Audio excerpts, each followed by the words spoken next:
Hey everyone, and welcome to this entire paper 2 set of math skills video. Now what I've actually done is pulled out the math skills that are explicitly mentioned on the specification for topics 5, 6, 7 and 8. So it's not literally every math skill that could come up, because there are some generic ones that go across all of the papers. These are the paper 2 specific math skills, which does then also mean it's paper 3 specific, because if it's on paper 2, it can come up on paper 3 as well. Now if you do want every math skill that could come up, make sure you're following, because that is coming very soon. And if, like me, you find maths particularly challenging, then I have created for you a workbook that does cover every A-level maths skill that you need to know for biology, which I'll link in the description, because that is going to super boost your grade, because 10% of your exam will be maths. But for now, let's get into paper 2 maths. So here are the skills that are specifically mentioned on the specification for topics 5 to 8.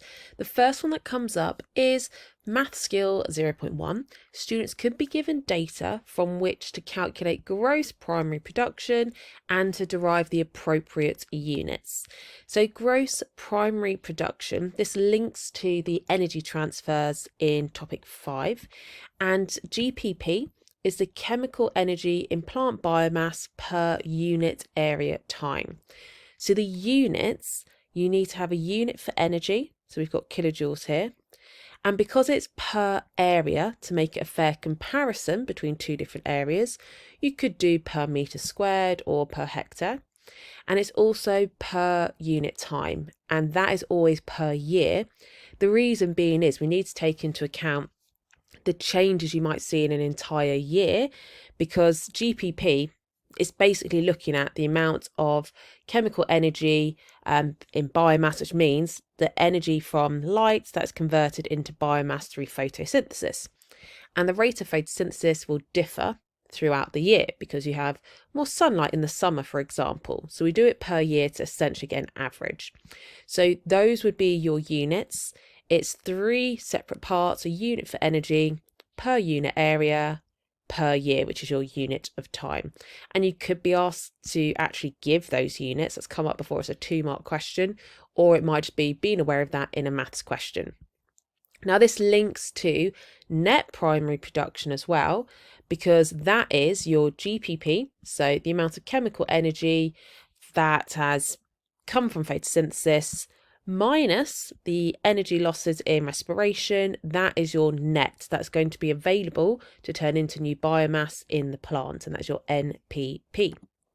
So here we've got an example. In a field, we're told that GPP equals 10,000 kilojoules per metre squared per year, and we're told that the respiratory losses are 4,000.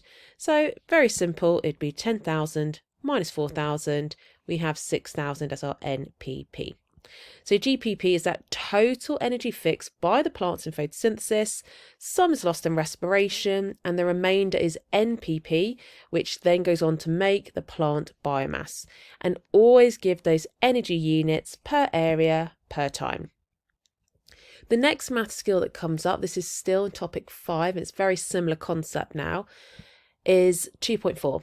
Students could be given data from which to calculate the MPP, which we basically just had a look at, and also the efficiency of energy transfer within an ecosystem.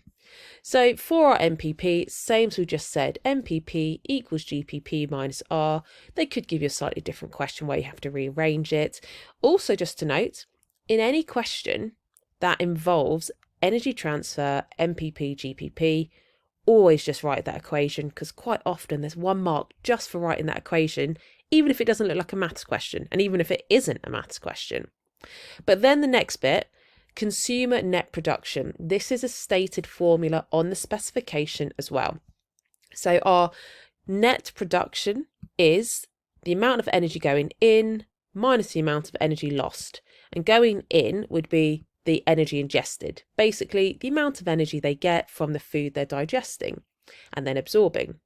But we need to take away the energy that would be lost in feces and urine, that's what the F is, and also the energy losses from respiration. So I minus F plus R.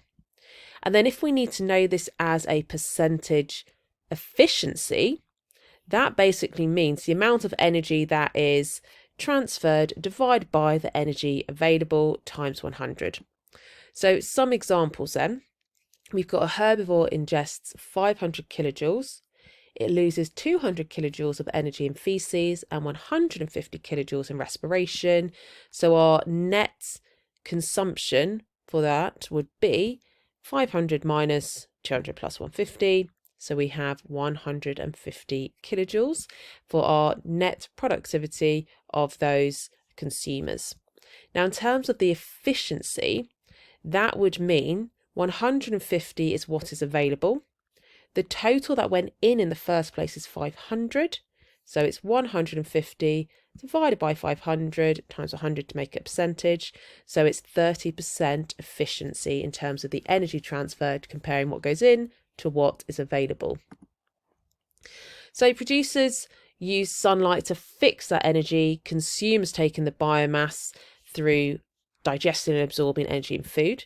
Net production accounts for what is lost in waste and respiration, and efficiency tells us how much is passed on. So that's just a summary way of thinking about that skill.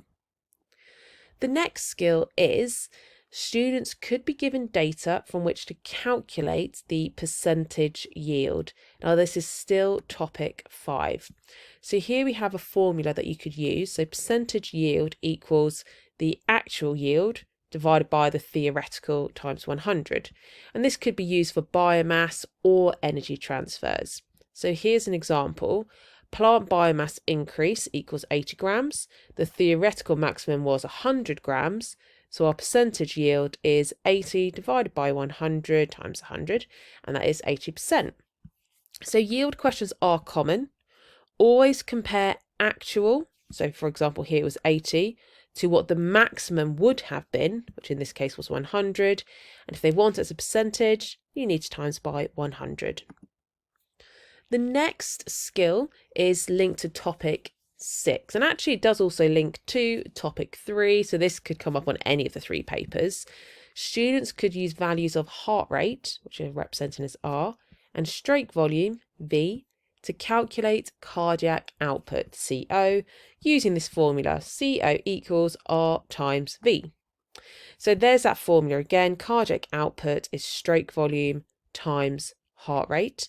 And just to give a bit more information, cardiac output, that is the volume of blood pumped by one ventricle per minute. So that's why it's stroke volume times heart rate, because this is the volume of blood that would be leaving, and this is how many times the heart is beating per minute. So those two ideas combined is your cardiac output.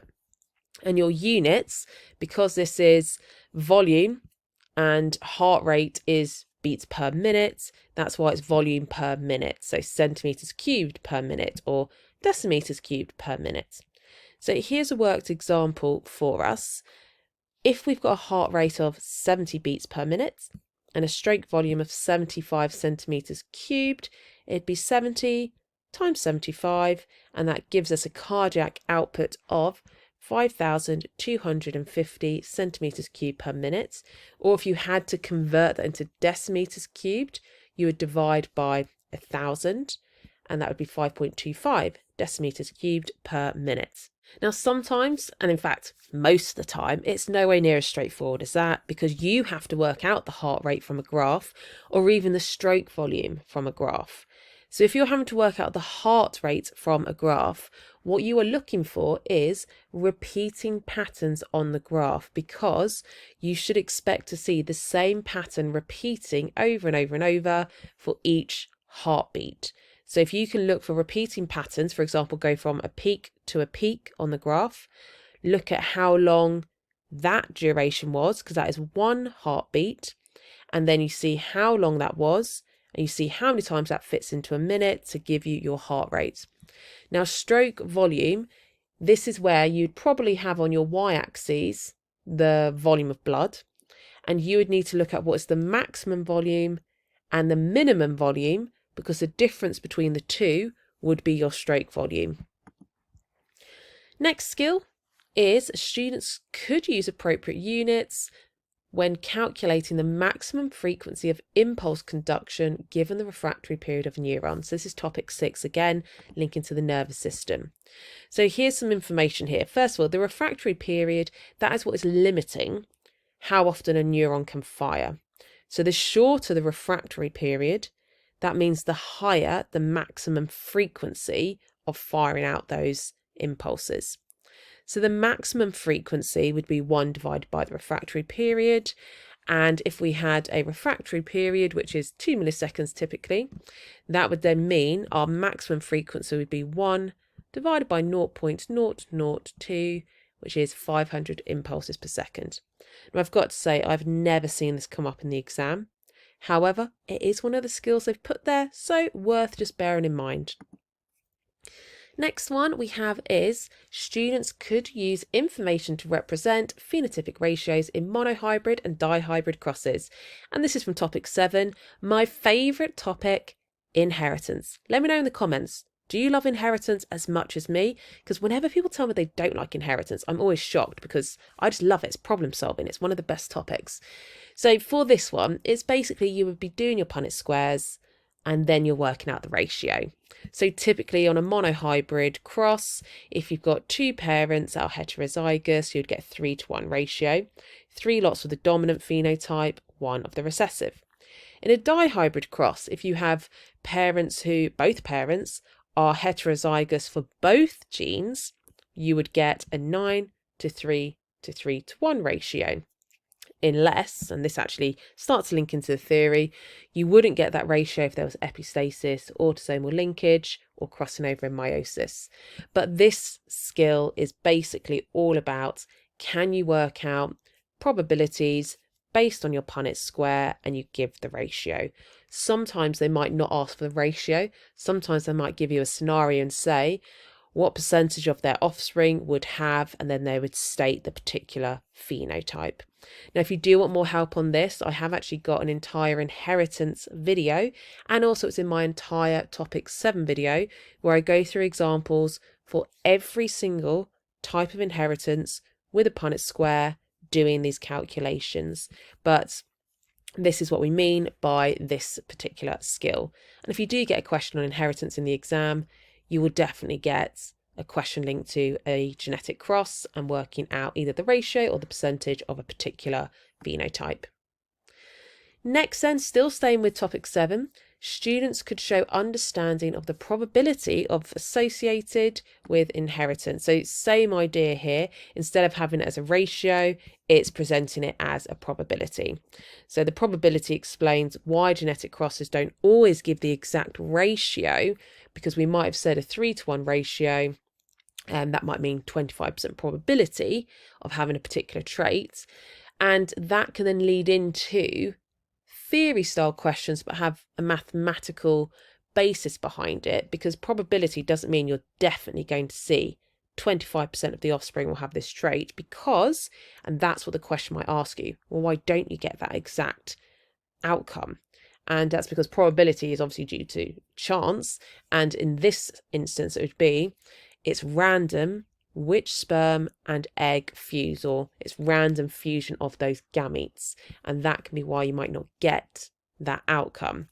Or whenever we're doing these Punnett squares, it's always a small sample, and if you have a small sample, you might not get the probability you're expecting as well. The next skill is students could be asked to use the chi-squared test to investigate the significance of differences between the expected and the observed phenotypic ratios. So this is again linked to inheritance. You don't have to remember this formula. They wouldn't ever ask you to calculate the entire chi-squared statistic. However, they have on occasion given you a table where you have to fill in the information, but they basically split up this formula. So you're doing the observed frequency. So when you actually count the frequency of the phenotype in the offspring, versus the expected frequency, which is what you would have calculated from your Punnett square. So they might ask you just to do observed minus expected. Then the next bit in the table would be square that answer. Then the next bit in the table would be divide by your expected. So it is just division, squaring, minusing, and they guide you through that if it came up in the exam. But the key thing here is how this links to inheritance. And that is, if your chi-squared value is less than the critical value, that means you do not have a significant difference between the frequency you expected based on your Punnett square and the frequency you observed. And that is a good thing, because that means what you expected does match what you observed, so your Punnett square is what you actually saw in your offspring. So when we do chi-squared with inheritance, you would expect, or expect might be a confusing word to use here because we're talking about expecting, you would want it to show there's no significant difference between observed and expected, because that means it did follow the genetic pattern you're expecting. So we've got an example here. We might expect a 3-to-1 ratio. So that would mean if there were 100 individuals, you would expect 75 to have the dominant trait, 25 to have the recessive trait. However, they've observed that 80 out of 100 had the dominant and 20 had the recessive. So then if we put this into the formula, we get our chi-squared value. There's 1 degree of freedom, because that is always the number of categories minus 1. And we have 2 categories, the dominant or recessive trait. That would mean that our critical value would be 3.84. You don't need to remember that off by heart. They'd either tell you that or give you it in a table.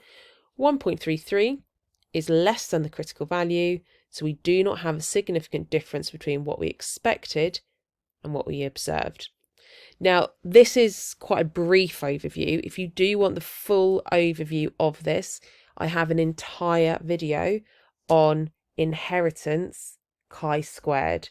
So just search Miss Estruch chi-squared inheritance, and I go through this in a lot more detail if that was too quick for you, because this is just a brief overview of each skill. Next then is students calculate allele, genotype and phenotype frequencies using Hardy-Weinberg. So still linking to inheritance and topic 7. Again, as I'm going to say for all of these, I have an entire separate video on this. Miss Estruch, Hardy-Weinberg, search that and you'll see me go through lots of examples. But the key thing is, this is your Hardy-Weinberg equation, and this is for the genotypes. There's a second equation for the frequency of the alleles. But what you need to remember is the algebra. So what does P, what does Q stand for? So P squared, that is the frequency of a homozygous dominant genotype. So we've got 2 lots of P, which is representing dominant, homozygous dominant. 2PQ, we've got 2 different alleles, so that must be heterozygous genotype. Q squared, Q represents the recessive allele, so if we've got 2 lots of Q, then that means we have the homozygous recessive genotype. And within the population for a particular gene, you would have to be either homozygous dominant, heterozygous, or homozygous recessive. That's why if you add up all of those frequencies, it comes to 1. Same idea here with our frequency of the dominant versus recessive allele. For one particular gene, if we're just thinking about not having multiple alleles, then there are 2 alleles, either the dominant or the recessive. So if you add up all of the dominant alleles, all of the recessive alleles, the frequency of those 2 combined would be 1, because that is all you can get for that gene in the population. So the most common ways that you get questions on this is they will give you information. So they might say that the frequency of individuals who have the homozygous recessive trait is, in this case, let's say 0.04. You would then have to work out, they might ask you how many people are carriers or how many people are heterozygous, meaning they want you to work out 2PQ. So you'd have your value for Q, you need to square root it to get Q. Then you would use your P plus Q equals 1 formula, rearrange it, so P is 1 minus Q, so 0.8. And then to work out 2PQ, you would literally just do 2 times your value for P times your value for Q, which is 0.32, or 32% as a percentage. So as I said, if you do want more examples, a more detailed explanation of this, just search Miss Estruch, Hardy-Weinberg, and I've got lots of examples in a more detailed video on that skill. Next then, we have students could apply their knowledge of sampling to the concept of genetic drift. So this, first of all, genetic drift, this is a concept that every generation there is allele frequency changes in the population, but it has to be a significant change in the allele frequency to be classed as evolution. But genetic drift has bigger impacts on smaller populations. So the smaller the population, you will see a bigger change in the allele frequency each year, just because of the idea of how big the population is. So if you have a change of 1 out of 10, that's 10%. Whereas in a large population, if you had a change of 1 out of 1,000, then that's a much smaller percentage, even though it was only a change of 1, because the population is smaller, that works out as a higher percentage. So it's like sampling error. Chance has a bigger effect when the sample size is small. That's why with sampling, we do big sample sizes. You can't change the size of your population though for this, but it's just explaining why genetic drift is more pronounced in small populations. Next then is students could use a logarithmic scale in representing the growth of a population of microorganisms. Now this comes up more in topic 4 when you learn about aseptic technique, but it could come up again in this paper. And that's because microbes grow exponentially. That is why we use these log scales. So plot this on a log scale, because if they grow exponentially, that means you end up with a huge range in results. You might have initially 100 microbes, but because they grow so quickly and exponentially, in the space of a day, you could have hundreds of thousands, millions, even billions of microbes. And if you had to come up with a scale on a graph that went as low as 100 up to 1 billion, you're not going to be able to get one. So that's why you would then convert your value into a log value, and then you'd have a log graph. Now I do actually have, as I said, I'm going to say this every time, I've got a whole video on this. So if you search Miss Estruch logarithms, you'll find more detail on how to convert between the two. And also I've done some information about log graphs as well. So hopefully you found this helpful. It was just an introduction basically to the full videos I've got on all of these, but it's more making you aware of these specific math skills that do come up for paper 2, and therefore it could be on paper 3 as well, and the explanation behind them. It was brief though, it hasn't gone through all of them in masses of detail, but for each of those skills, any you're not sure on, just search my name, that skill on YouTube, and you'll find the more detailed full-length version of that particular skill. Or if you're interested in having every single math skill that could possibly be asked for AQA A-level biology, then I do have a workbook that covers all of the math skills, and you get an explanation of the math skill, how to do that math skill, modelled examples, practice questions, and the answers for all of those at the end of the workbook, and I'll link that in the description to help you. But that is it for today's lesson. Hopefully you found it helpful, and I'll see you in a video very soon.